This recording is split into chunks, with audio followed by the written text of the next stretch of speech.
Olá, pessoal, boa tarde. Vamos dar continuidade à nossa aula de administração de serviços. Na aula passada, nós trabalhamos os 4 P's, quer dizer, nós iniciamos o nosso trabalho, né, falando sobre os 4 P's da administração de serviços, na qual nós vimos o perfil, né, o P, perfil, o P de processos, o P de produto e pessoas que nós vamos ter continuidade agora, tá?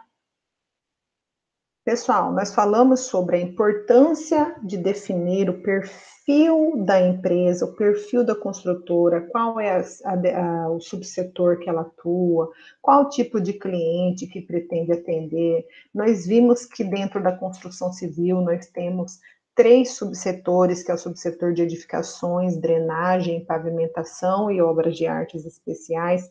E vimos também que o subsetor que a gente estuda, que é o subsetor de edificações, tem várias ramificações, né? Várias definições que a gente, subclassificações, na verdade, que nós podemos ter. Nós temos empresas que fazem obras do tipo privada residencial, obra, né, que essa residencial pode ser unifamiliar ou multifamiliar, pode ser obra horizontal ou vertical, pode ser também obras para classe média, né, classe baixa, classe alta. Nós vimos, né, que podemos ter tipos de obras privadas comerciais, pode ser varejo, atacado, obra hospitalar, né, privada hospitalar, pública residencial, também unifamiliar, horizontal, vertical ou multifamiliar, e também obra pública hospitalar, obra escolar, órgão público. Então, dentro do subsetor que nós atuamos, que é o subsetor de edificações, nós temos aí outras subclassificações dentro da construção civil. Então, definir o perfil, né, é importante para que nós possamos saber como a gente vai administrar os processos e também administrar todo o segmento de fabricação dentro da construtora, né, de execução de serviços ou fabricação de algum subproduto, ou execução da obra ou de parte da obra dentro da construtora. E aí nós definimos aí alguns perfis de construtoras que nós conhecemos, como a MRV, a Plaenge e também da CX Construções. Nós definimos e pudemos comparar essas empresas construtoras por conta, né, da influência da definição do perfil. Então, nós vimos, né, semelhanças e também as diferenças na definição do perfil entre a MRV Engenharia e a Plaenge, e também nós definimos e vimos as diferenças da CX Construções na definição do seu perfil e o porquê isso contribuiu para que essa empresa não atue mais no mercado, tá? Então, a importância da administração dos serviços quando a gente tem claramente definido o subsetor e o tipo de obra e cliente que ela atende. Nós vimos também sobre os processos, né? Então, tudo que envolve a produção de um produto, prestação de serviço para um cliente. Então, nós abrimos aqui um processo geral de uma construtora, onde nós vimos desde a prospecção de terreno, viabilidade desse terreno, o projeto legal, toda a aprovação, vimos também sobre a viabilidade de lançamento e também incorporação e lançamento até projetos executivos e planejamento, até chegarmos na fase de execução, que aí vem um outro fluxo, né, de processos. Então, nós vimos que alguns cuidados simples que podem ser tomados, né, como a realização de testes antes da entrega, garantia e assistência técnica, por exemplo, que vão acompanhar o cliente até o pós-entrega. Então, estruturar os processos simples de serem seguidos, assim, fatores como mudança no quadro de colaboradores não afetarão a empresa de forma tão acentuada. E aí nós entramos em procedimentos. Então, falamos sobre, né, o perfil, sobre os processos, e agora a gente começa a falar sobre os procedimentos, que é o terceiro P da administração de serviços. Então, os procedimentos, eles estão ligados à forma como o passo anterior, né, como os processos serão executados. Então, esse P, ele tem a ver com os conjuntos, né, de condutas, comportamentos que são estabelecidos pelas empresas para a execução de um processo. Então, na administração de serviços, ao ter procedimentos e normas definidos, ou seja, descrever procedimentos, ao formalizar esses procedimentos, criar regras dentro da empresa, quando a gente tem tudo isso definido, garante-se que as práticas sejam as mesmas para todos os colaboradores, todas as equipes. Lembra quando a gente falou lá atrás, no primeiro P, quando a gente define o perfil da construtora, que é uma estratégia importante da administração? A definição desse perfil, porque quando a gente define o perfil, os mesmos procedimentos que são elaborados para uma determinada obra vão poder servir para uma outra obra dessa mesma construtora. E a gente até viu também na definição do perfil, no primeiro P, as diferenças entre a construtora, por exemplo, MRV e Plaenge, que nós usamos, e a CX Construções, que tinham vários tipos de obras. Então, quando essa construtora que não se solidificou no mercado, não se manteve no mercado, quando ela criou os procedimentos e as normas para uma obra, ela definiu para uma obra, ela definiu ali para um tipo de prestador de serviço, para um tipo de material específico, e para um tipo de obra específica. Quando ela muda o seu perfil e ela faz outros procedimentos para outras obras, ela vai perder tempo, ela não vai ter as mesmas práticas para todos os colaboradores e todas as equipes, ela não vai poder, por exemplo, ter uma equipe que já terminou uma etapa numa determinada obra, seja na obra 1, e essa mesma equipe ser direcionada para uma obra 2, se ela não tiver o mesmo perfil, se ela não definir o mesmo tipo de sistema construtivo. Então, dentro da administração de serviços, quando a gente define o perfil, os processos, e aí define aqui agora, nesse terceiro P, os procedimentos, nós percebemos o quê? A importância de se escrever, de se registrar, de criar normas, de criar o passo a passo, o manual de passo a passo para a execução de cada serviço, de cada processo. E esses manuais, quanto mais focada a empresa for em um determinado tipo de obra, um determinado sistema construtivo, maior a probabilidade dela garantir que essas práticas sejam as mesmas para todos os colaboradores e também todas as equipes. Então, apesar de uma obra nunca ser igual a outra, mas se ela utilizar ali o mesmo processo, se utilizar o mesmo, se atender o mesmo tipo de cliente, se ela focar no mesmo tipo de mercado, ela vai ter uma chance maior de que essas práticas sejam as mesmas para todos os colaboradores.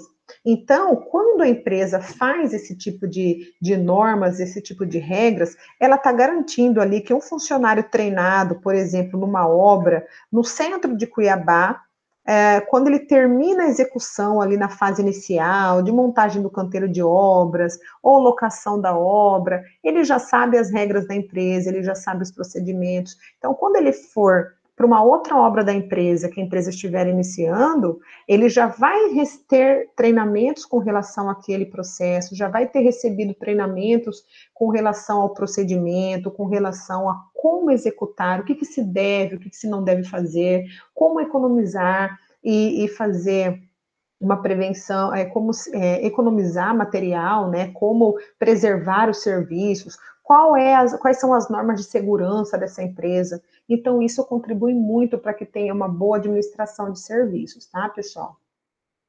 Aqui eu trouxe para vocês um exemplo, tá? Desse terceiro P, né, que são os processos. Eu tenho aqui um modelo para vocês de procedimento operacional. Então, nós temos aqui um modelo, eu vou mostrar outros aqui no decorrer dessa aula para vocês ficarem cientes. Mas, professora, o que é procedimento? Eu não entendo. Procedimento não é como faz. Então, quando a gente fala procedimentos, dentro desse terceiro P na administração de serviços, nós estamos falando sobre registrar o passo a passo de cada processo que acontece dentro de uma empresa.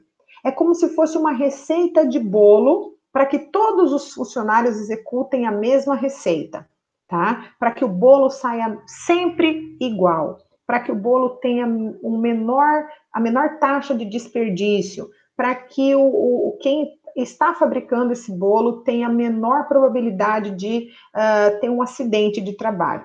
Então, quando a gente fala sobre ter esse tipo de procedimento dentro de uma construtora, nós temos aí, de uma empresa construtora, na nossa área de edificações, nós temos aqui dois tipos de procedimentos. O primeiro deles é o procedimento operacional, que é aquele que ensina exatamente como vai ser feito o serviço lá na linha de frente, lá dentro da obra. Como executar, como fazer a utilização do material, quais são os equipamentos que são necessários, como fazer para que haja uma perfeição, o que deve ser conferido, como deve ser preservado esse serviço. Então, o procedimento operacional nada mais é do que você fazer um manual, seja ele com imagens, seja ele um manual com texto, seja em formato de gibi, ou seja em formato audiovisual, ou sei lá, num treinamento admissional, você reunir os funcionários, por exemplo, vou iniciar a fase de alvenaria na minha obra, preciso contratar pedreiros que trabalham com alvenaria. Então, eu tenho um vídeo que ensina as regras da empresa, de como executar a alvenaria, quais são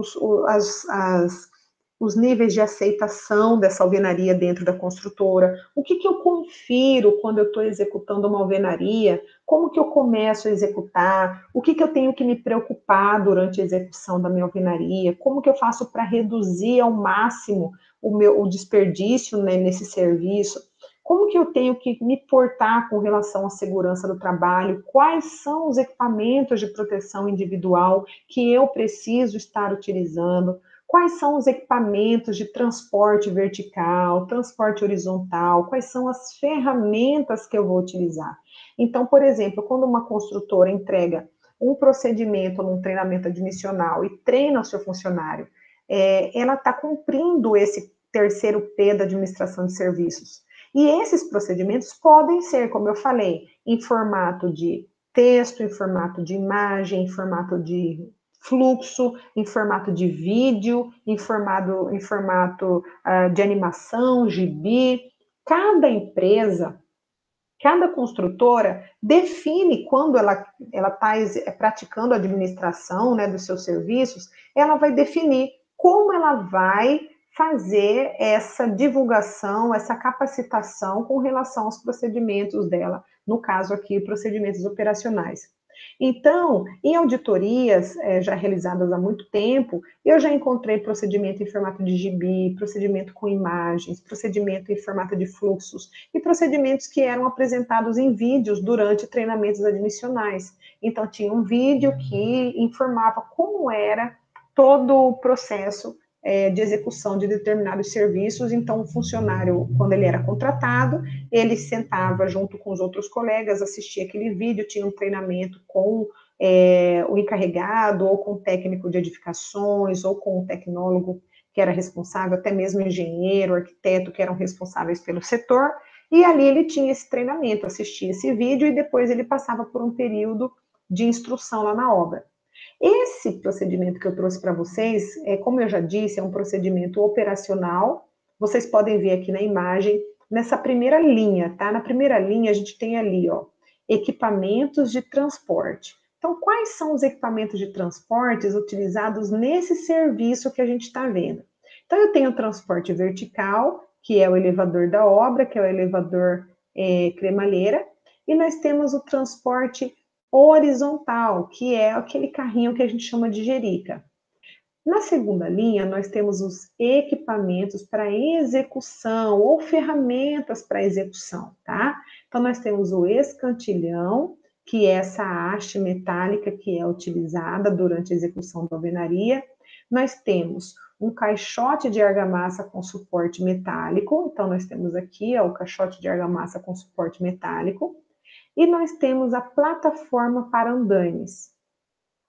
Na terceira linha, nós temos algumas etapas principais.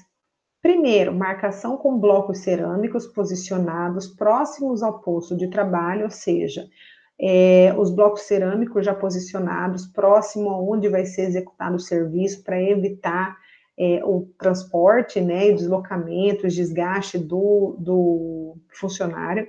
Nós temos um pilar de concreto armado, chapiscado e com os grampos já fixados, onde vai ser fixada a alvenaria, e uma parede com a fixação executada, preenchimento de 2 centímetros. Pessoal, aqui esse modelo de procedimento operacional, todos os funcionários que vão trabalhar nessa área receberão esse treinamento com base nesse procedimento operacional aqui.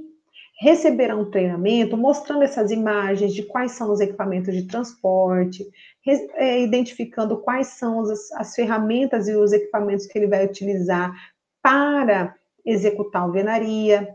E aqui algumas etapas, né, algumas etapas principais da execução do serviço. O que a gente observa?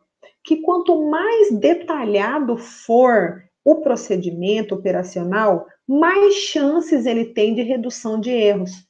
Então, se você quer que a sua administração de serviços consiga fazer com que haja um controle maior da execução de serviços, os procedimentos têm que ser mais detalhados.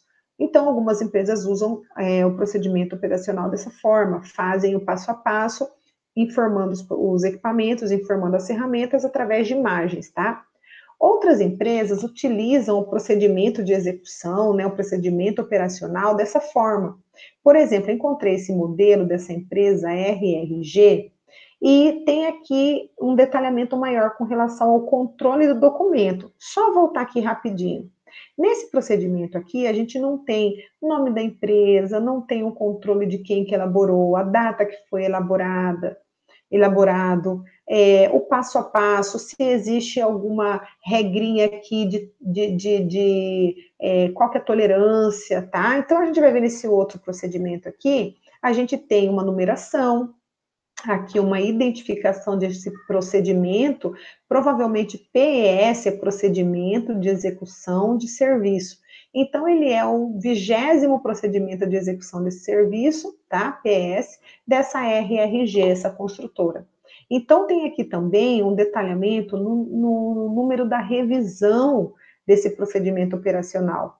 E também quanto à quantidade de folhas. Então, eu coloquei aqui para vocês, o serviço é a alvenaria de vedação do edifício. Então, a primeira coisa que ele trata para que haja, né, o conhecimento do executor, ali no número 1, são os equipamentos. Então, aqui informa quais são os equipamentos que são utilizados para a execução de alvenaria de vedação. Então, nós temos aqui prumo de face, nível de bolha, colher de pedreiro ou palheta, esquadro, nível de mangueira ou aparelho de nível a laser, linha de nylon, escantilhão ou pontalete graduado. Quando a gente cita aqui quais são os equipamentos, a gente já está informando o funcionário durante o treinamento que ele vai precisar desses equipamentos para a execução do serviço. Então, a equipe dele tem que ter todos esses elementos para começar o serviço.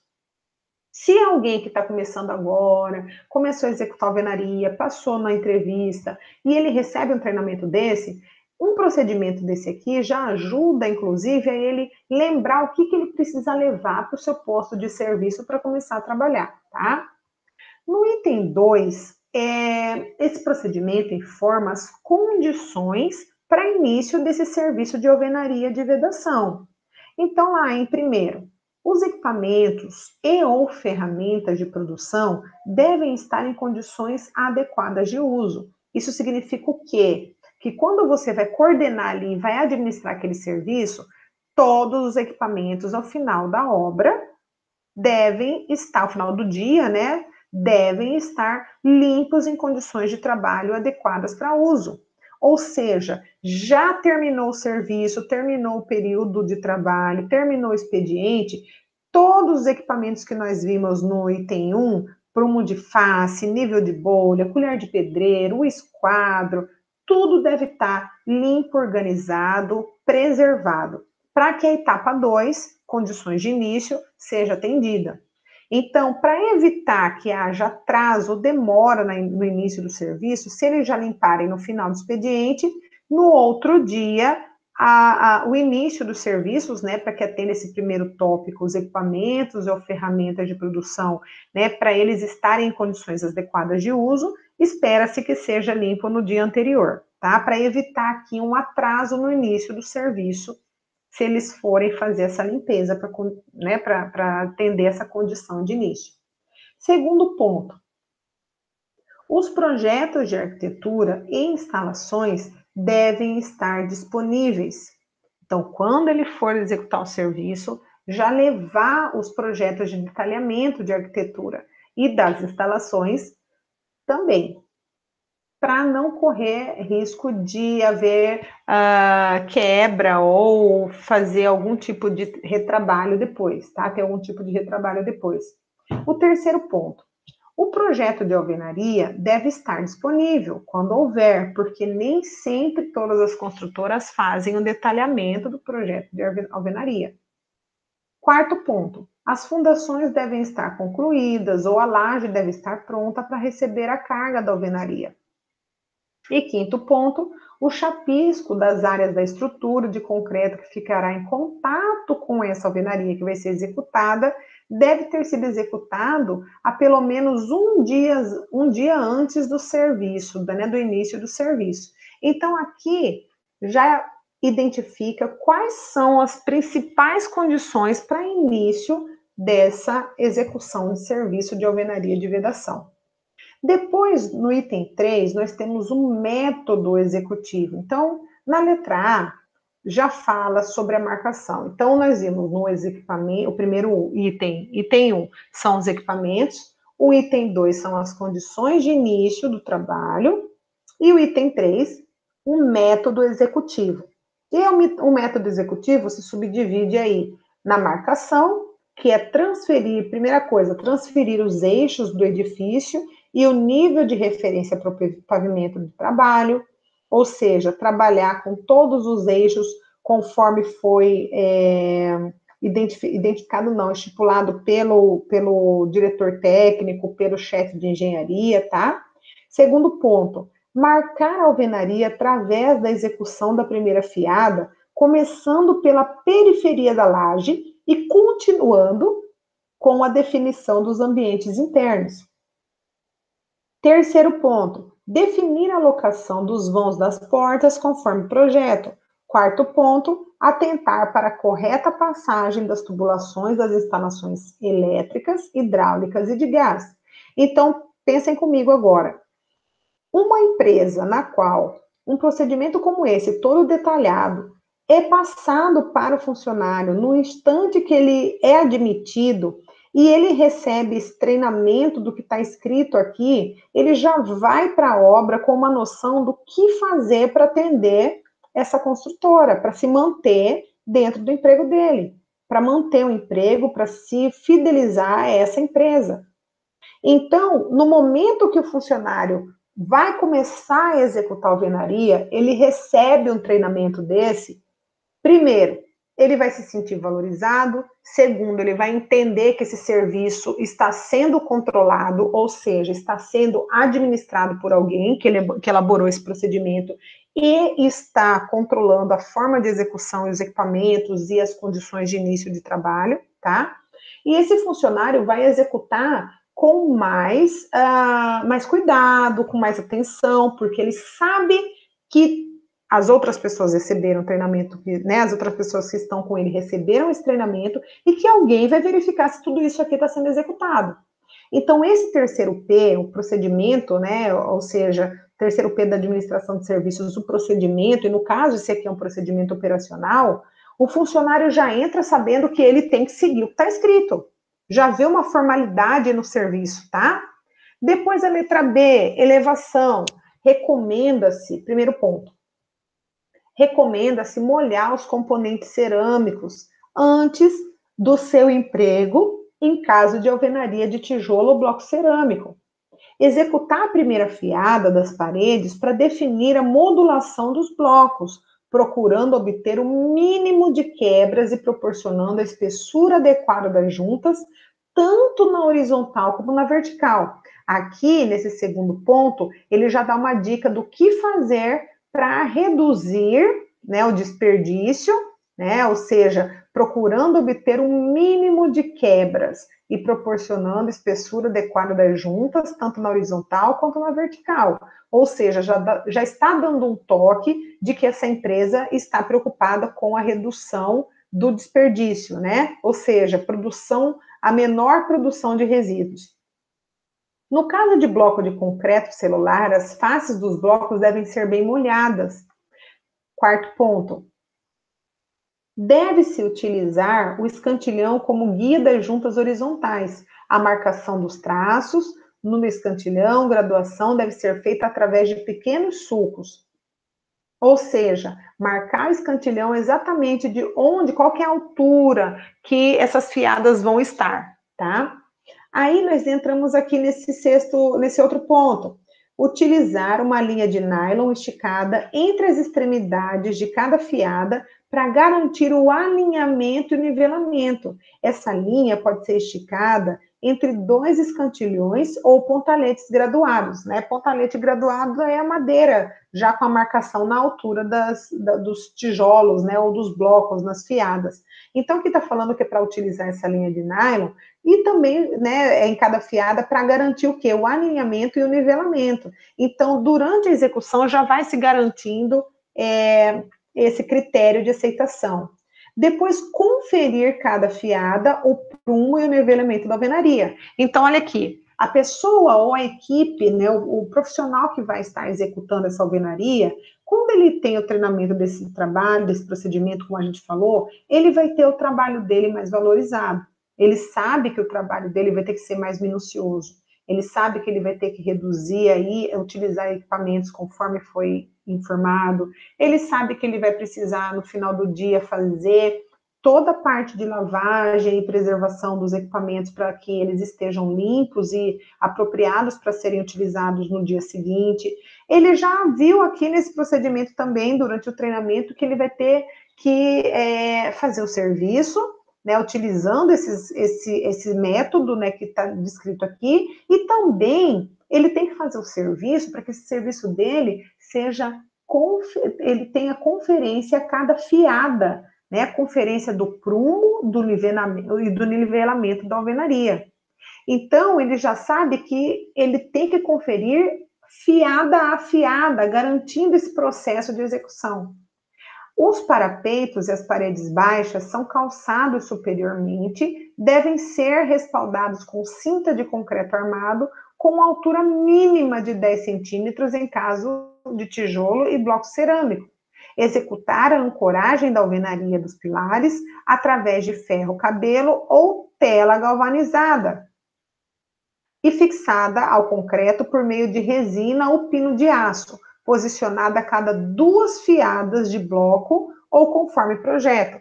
Então, aqui está dizendo o seguinte, conforme o projeto, ou se não tiver em mãos, né, o projeto ou a forma de ser executada, a cada 2 fiadas, né, precisa ser executada uma ancoragem, né, da alvenaria nos pilares através de ferro-cabelo ou tela galvanizada, que é fixada ao concreto por meio de resina ou pino de aço. Então, ele já recebendo esse treinamento, ele sabe que se ele chegar lá na obra e a execução for de uma forma diferente, não houver essa ancoragem, então ele sabe que ele não está fazendo o serviço conforme, né, a administração daquele serviço identificou, tá ok? Aqui, pessoal, continuando, quando atingir a altura das janelas, definir a locação dos vãos das mesmas, atentando para a colocação ou execução das vergas e contravergas. As mesmas devem exceder pelo menos 20 centímetros de cada lado e devem ter altura mínima de 10 centímetros. Isso para garantir, pessoal, garantir que não haja trincas, né, inclinadas depois, ou posteriormente, né, à execução da obra. Para as vergas ou contravergas maiores do que 2,40, deve ser calculada como viga. Para a fixação da alvenaria e estrutura, deixar um vão de 1,5 a 3,5 centímetros entre a alvenaria e vigas, e ou lajes. Fixar as alvenarias, as vigas e olagens, preenchendo os vãos com argamassa quando já estiverem elevadas as alvenarias de no mínimo 3 pavimentos acima. Então, pessoal, essas são orientações que são determinadas em procedimentos e que são repassadas em treinamentos registrados para os funcionários. Depois que ele passa por essa etapa de execução, a empresa vai para a proteção dos serviços executados. Ou seja, além de fazer o treinamento de como executar, que ferramenta que vai utilizar, quais são os cuidados que devem ser tomados com relação à execução do serviço, redução de desperdício, conferência de fiada a fiada, eles também orientam, dentro dos procedimentos, a proteção dos serviços executados. Então, depois da alvenaria executada, tem que tomar cuidado para somente fazer cortes para fixação de tubulações e caixas de instalações hidráulicas e elétricas após 3 dias a argamassa de assentamento seca. Tomar cuidado com vãos que são deixados na alvenaria para janelas e portas, de forma a não quebrar os cantos com transporte de materiais e carrinhos. Além disso, os procedimentos de execução de serviços, eles informam as normas de referência. No caso dessa execução de alvenaria de vedação, a NBR 8545, que é a execução de alvenaria sem função estrutural de tijolos e blocos cerâmicos. Então, nós vimos aqui, pessoal, um modelo de procedimento operacional, no qual a empresa opta por deixar de forma geral, com as imagens, e nós temos um procedimento operacional, que é um procedimento descrito passo a passo, tá? Os dois procedimentos devem ser registrados e devem ser utilizados para o treinamento da equipe, tá ok? É lógico que o treinamento visual é importante, né, com as fotos, então, professora, pode fazer um procedimento operacional de execução de serviço, né, que além de ser escrito, tenha imagens também? Claro que pode fazer, como eu disse, quanto mais detalhado o procedimento dentro do terceiro P da administração de serviços, quanto mais detalhado o procedimento, principalmente os operacionais, tá? Que são lá da linha de frente, lá da equipe da obra, quanto mais detalhado, melhor. Por quê? Um bom administrador sabe que quanto mais tempo ele gastar durante esse treinamento, durante esse planejamento de de início do serviço, quanto mais capacitação ele der para a equipe que ele vai utilizar na execução do serviço, um bom administrador sabe que esse serviço vai sair com menor tempo, com maior qualidade, com menor desperdício, tá? Então, ele vai ter uma produtividade maior. Então, entender de administração de serviços é saber que a melhor administração de serviço é quando ela tem uma alta produtividade, tá? Aqui eu tenho um outro tipo de procedimento operacional, que eu gostaria muito de mostrar para vocês. Nós vimos esses dois procedimentos anteriores, né? Esse aqui é de execução de alvenaria, e nós vimos também um outro modelo de execução de alvenaria, ou seja, execução de serviços. Agora nós vamos ver um procedimento operacional de especificação e inspeção de material, que é tratado como uma instrução de trabalho. É um procedimento também. Então, nós vemos que essa instrução, esse procedimento, ele tem um cabeçalho, onde a gente coloca a logomarca da empresa, aqui nesse primeiro quadradinho à esquerda superior. Temos o nome do documento, especificação e inspeção de material. Também segue um número, uma codificação que cada construtora dá para o seu procedimento e de como ele foi criado, tá? Temos um controle de revisão, que é importantíssimo, a gente já viu no outro documento, professora, mas por que tem que ter essa revisão 00 aí? O que vai mudar? Quando a gente trabalha com procedimento, pessoal, nós temos que elaborar o primeiro procedimento. O primeiro que é elaborado para aquele determinado serviço, ou controle de material, ou execução de alguma atividade dentro do escritório da empresa, A primeira versão do documento nós chamamos de revisão 00. Essa primeira revisão nos permite entender que foi a primeira versão, o primeiro documento elaborado, e a partir do momento que ele é utilizado ali junto à equipe, pode ser que haja uma necessidade de complementação, ou uma necessidade de alteração, ou surge um novo equipamento, um novo material que possa ser incluído dentro da execução desse serviço ou do controle de material. Aí, quando muda-se o procedimento, essa revisão ela vai alterar para 01 ou depois 02, respectivamente 03. Então, a partir do momento que vai havendo alterações nesse procedimento, a revisão vai aumentando, tá? E a gente não tem um limite de revisão. O importante é que a revisão válida seja a revisão que esteja no posto de trabalho, tá? Então, a gente vê aqui essa especificação e inspeção de material, do material argamassa industrializada para revestimento. Então, nós temos aqui a primeira coisa, qual a especificação para compra desse material argamassa industrializada para revestimento? Primeiro, a especificação para compra, ela vai ajudar o funcionário que vai estar lá no almoxarifado, acabou de entrar, não tem experiência de compra, nunca trabalhou em construtora, nunca trabalhou numa obra, mas se ele tem um procedimento ali de compra, né, aquisição, ou seja, especificação e inspeção de material, ele vai procurar nesse procedimento, nessa instrução de trabalho, quando ele tiver dúvida. Por exemplo, pedem para ele uma compra de argamassa industrializada. Ele vai lá, não, eu não sei como que eu peço, então ele vai lá, abre o procedimento, abre a instrução de trabalho, e aí já no item 1 ele olha, especificação para compra. Então, o que eu preciso especificar para comprar esse material? Então, primeiro, eu preciso falar quantidade. Qual é a quantidade que eu preciso? Essas informações estarão no projeto, ou no memorial descritivo, ou até mesmo por pedido do próprio administrador da obra.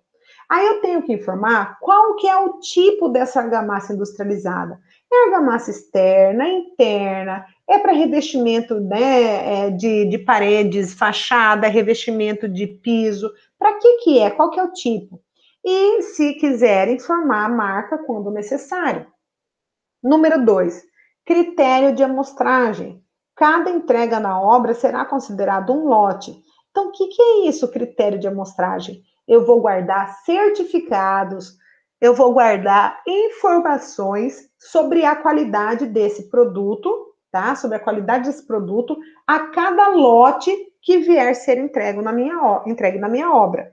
Terceiro, quais são os requisitos de verificação desse material? Então, primeira coisa que eu vou ver, um aspecto genérico, o estado de conservação do saco, eu vou conferir os registros de marca, o nome do fabricante, o tipo e a classe, né, dessa argamassa, desse cimento, né, que fala também argamassa, o prazo de validade e a quantidade, se tá ok. E aí, número 4, métodos de inspeção. Quais são os métodos de inspeção? Visual e quantidade. Então, o que está dizendo aqui? Se eu coloco uma pessoa para entrar nessa empresa, olha a sacada desse administrador de serviço aqui. Eu preciso ter uma pessoa responsável pelo recebimento de materiais. Então, o serviço, recebimento de materiais. Ele coloca uma pessoa nova. Essa pessoa nova, ele treina com relação a essa inspeção de instrução de trabalho, especificação e inspeção de material. Então, ele dá o treinamento. É lógico que com um treinamento inicial, a pessoa não vai adquirir uma experiência para receber todos os materiais de uma obra. Mas se ele tiver uma dúvida de como receber uma argamassa industrializada, ele pode consultar o especificação e inspeção de material número 26, porque ele vai saber qual a especificação para compra, qual é o critério de amostragem, quais são os requisitos que ele vai verificar. Então, ele vai ver o aspecto do saco, ele vai ver o estado de conservação, ele vai ver se o saco não está úmido, ele vai conferir a marca, se é o fabricante que foi solicitado, a quantidade, e vai ter um método de inspeção visual e também de quantidade. Aí ele, ainda com dúvida, esse funcionário, ele fala, não, eu vou consultar, como que eu faço? Vai descarregar aqui um caminhão com argamassa industrializada. Mas como que eu faço? Ah, não, eu vou consultar. Então, ele vai lá no item 5 e olha, critérios de aceitação. Então, os sacos de argamassa não podem estar furados, não podem estar rasgados, não devem ter presença de umidade ou manchas, né, de produtos estranhos. O que apresentarem desta forma, os que apresentarem dessa forma devem ser devolvidos ao fornecedor para reposição. Então, aqui já está falando, olha, você que foi contratado agora, está na construtora, eu sou administrador do serviço de recebimento de materiais, para você receber o material argamassa industrializada, você tem que ter alguns critérios de aceitação. E está tudo descrito. E aqui está falando ainda, além da descrição, está falando quando ele deve rejeitar, em que casos ele deve rejeitar. Então, os sacos, eles devem conter prazo de validade, bem como a data de fabricação. Caso contrário, serão devolvidos. Outra coisa que ele vai ter como critério de aceitação é a quantidade recebida. Então, aqui, ó, caso haja diferença entre o número de sacos comprados e o número de sacos efetivamente entregues, deve ser anotada no verso do canhoto da nota fiscal ou pedido para posterior reposição. Porque se ele não registrar, através dessa anotação, que veio uma quantidade menor do que o que foi comprada, ele não tem como comprovar isso depois. Então, aqui já fala todo o procedimento do como pedir, vamos voltar lá, ó, como pedir através da especificação para compra, quais são os critérios de amostragem, ou seja, qual é a amostra que eu vou ter para fazer toda a conferência, qual que é o requisito de verificação e o método que eu vou ter de inspeção, e quais são os critérios que eu devo aceitar ou rejeitar o meu material. E número 6, orientações para armazenamento e identificação. A argamassa industrializada deve ser armazenada em pilhas de no máximo 15 sacos. Então, se o rapaz do almoxarifado tinha dúvida para compra, ele já pode consultar na especificação para aquisição. Se ele tinha dúvida do que seria o lote para conferir, nesse procedimento também já está descrito, tá? Se ele tinha dúvida de como e agora? Como que eu aceito? O que eu devo olhar para aceitar? Nesse procedimento já está descrito.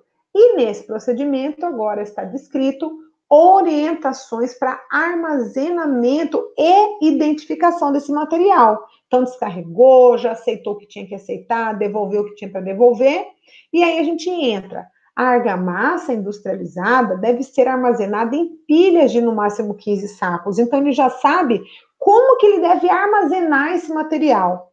O local deve ser coberto e com piso revestido com estrado de madeira. A estocagem deve ser feita de maneira a garantir que os sacos mais velhos sejam utilizados antes dos sacos recém-entregues, atentando para que nunca se ultrapasse a data de validade do produto. No caso de armazenamento em lajes, verificar a sua capacidade de resistência para evitar sobrecarga, tá? E, por último, a identificação da argamassa será feita através de placas identificando os tipos. Cada empresa define qual é o método de identificação, tá? Então, aqui fala naturezas de modificações, quem é o responsável pela elaboração e quem é o responsável pela aprovação. É um outro ponto dentro dos procedimentos que são utilizados na administração de serviços, tá?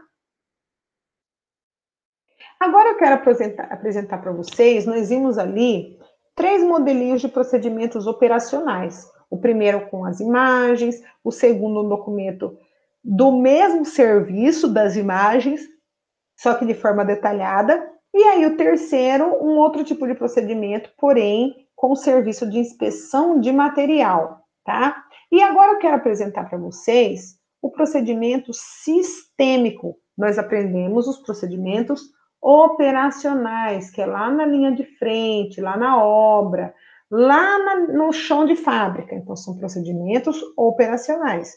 E aí nós temos os procedimentos sistêmicos. sistêmicos. O que são procedimentos sistêmicos? Geralmente são aqueles que não possuem, que são dentro, né, procedimentos de processos que ocorrem dentro do escritório, ali, sem a equipe na obra, tá? Então, é dentro do escritório, um procedimento que vai ajudar a funcionar a parte gerencial da obra.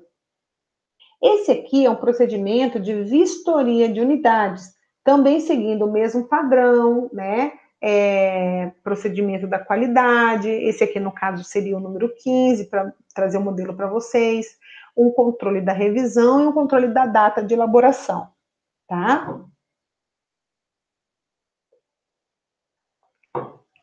Esse procedimento, ele tem como objetivo estabelecer a sistemática e responsabilidades para a entrega das unidades, dos apartamentos, das casas, seja lá a obra que essa construtora executa, visando eliminar falhas não identificadas na execução, bem como garantir o atendimento aos requisitos especificados antes do recebimento pelo cliente.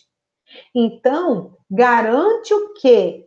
Que durante a construção não foram percebidas algumas falhas, então eles pretendem fazer essa vistoria para verificar e eliminar essas falhas que não foram identificadas na execução e também para garantir o atendimento aos requisitos, né, que os clientes especificaram antes do recebimento pelo cliente. Então, esse procedimento é aplicado de forma concomitante à inspeção de serviços controlados de acabamento.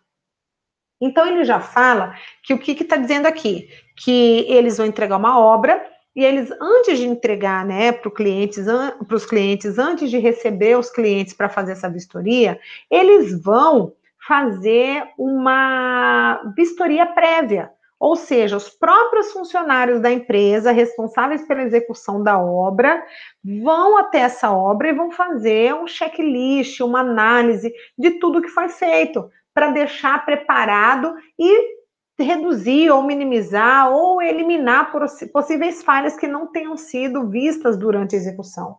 Então, a primeira coisa que fala aqui é a descrição das atividades e também das responsabilidades. Então, a gente tem aí que após os serviços de acabamento, ou seja, execução de forro de gesso, assentamento de piso, de azulejos, pintura, assentamento de esquadrias, assentamento de metais e louças sanitárias, ou seja, quando a unidade já estiver sendo finalizada, o departamento técnico, que é composto pelo engenheiro residente e engenheiro da qualidade auxiliares, vai promover uma verificação prévia através de um checklist de inspeção das unidades. Para quê? Para identificar caso haja alguma falha proveniente da execução e que não tenha sido percebido. Então, eles vão já com um checklist, ou seja, todas as possíveis falhas já descritas ali, para que eles cheguem lá com esse lembrete, né, esse checklist de inspeção prévia. Aí o departamento técnico, ele vai definir o período para realização desses checklists prévios, bem como a frequência em função das ocorrências detectadas nas fichas de verificação de serviços. Então, fazem esse checklist, identificam a ocorrência, né, das falhas que foram detectadas nas fichas de verificação e aí vai fazer um planejamento. Então, quando a administração de serviços olha nesse ponto, ele está prevendo o quê? Redução de erros antes de se chegar aí, de chegar a visita, né, a data da visita pelo cliente. Então, as falhas que forem identificadas a partir desse checklist, né, deverão ser encaminhadas para correção. Aí vai ter um novo planejamento da administração de serviços para fazer um plano de ação, ou seja, um planejamento para redução e para mitigação ou eliminação dessas falhas que foram anotadas nesse checklist de inspeção prévia. Então, a partir de todos os checklists de inspeção prévia, deve-se fazer um planejamento para que a equipe entre ali para resolver tudo. Se tinha trinca em algum lugar, se tinha falha de pintura, se tinha instalação de piso com má qualidade, ou se tudo que for identificado nesse checklist tem que ser corrigido antes da entrega do cliente. E aí vai definir prazo, vai definir quem serão os responsáveis pela execução dessas correções, tá? Quais são as prioridades, quais são os apartamentos, as unidades que precisam ser entregues primeiro, que já estão vendidas, que já tem prazo, né? O prazo de entrega está chegando. Como vai ser feito esse planejamento, tá? Então, o engenheiro residente, ele vai designar uma equipe para promover as ações de correção e as falhas, conforme definido em reunião, e informar o departamento técnico para que seja realizada a compatibilização entre o que foi identificado e o que foi corrigido. Então, depois que a unidade, a obra, foi vistoriada, né, com o checklist, e foi feito esse planejamento um plano de ação, ou seja, esse planejamento de correção das falhas, aí tem que se fazer uma nova visita para verificar se o que foi identificado nesse checklist realmente foi corrigido, tá? Após a correção das falhas e compatibilização, o departamento técnico vai definir a necessidade de novas verificações. Caso haja necessidade, as novas verificações procedem conforme o item 3, 4 e 5, até que todas as falhas sejam sanadas. Após o encerramento das ações de correção, o departamento técnico vai iniciar o processo de limpeza das unidades e preparação, né, das mesas para entregar para o cliente, ou seja, tudo já foi corrigido, o que tinha sido identificado no checklist prévio já foi corrigido, então essas ações serão definidas pelo departamento técnico em função das particularidades de cada empreendimento. Então, o que acontece? Quando o cliente vai receber, ele já recebe o apartamento com várias falhas que já foram corrigidas com a percepção, né, dos técnicos da própria empresa e também com o checklist de orientação. Agora, quando o cliente vai, ele acaba identificando outras falhas, outras necessidades que ele também vai pontuar e depois vai ser feita uma nova correção do que o cliente pontuar. Então, a administração de serviços, nesse caso aqui, utilizou esse procedimento de vistoria das unidades, checklist de vistoria das unidades, ela já vai diminuir a insatisfação do cliente, porque quando ela entra numa obra, a equipe de administração de serviços entra na obra para corrigir as falhas que foram identificadas, quando o cliente chegar, ele já vai ter um mínimo para ser corrigido, um mínimo para ser reparado. Então, a administração, nesse ponto aqui, está criando procedimento sistêmico, ou seja, procedimento ali do escritório, para que a equipe técnica entre a obra, não é lá no operacional mesmo, tá? Então, está criando para que seja feita a garantia da entrega do produto com a maior qualidade possível para o cliente, tá? E os procedimentos, para que os procedimentos sejam seguidos de forma adequada, é importante que a construtora, que a empresa invista no preparo dos colaboradores, tá? No treinamento, na capacitação, que tenha uma estrutura, né? Ou seja, ali um ambiente de trabalho agradável, uma estrutura para realizar treinamento, uma estrutura para que o funcionário se sinta confortável.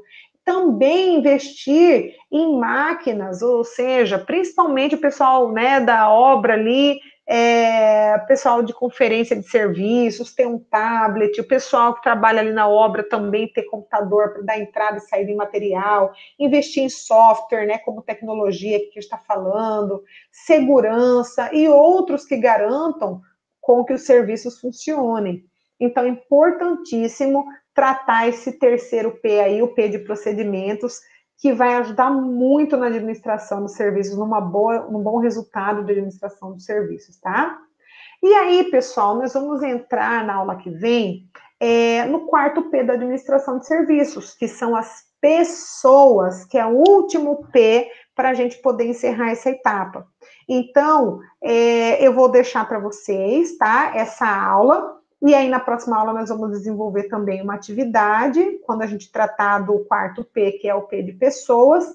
E aí, pessoal, nós vamos entrar também na parte de fluxos, que nós vamos aprender a desenvolver alguns fluxos, aprender a desenvolver alguns mapas de gestão, tá bom? E aí a gente se vê na próxima aula. Um abraço e até a próxima aula, pessoal.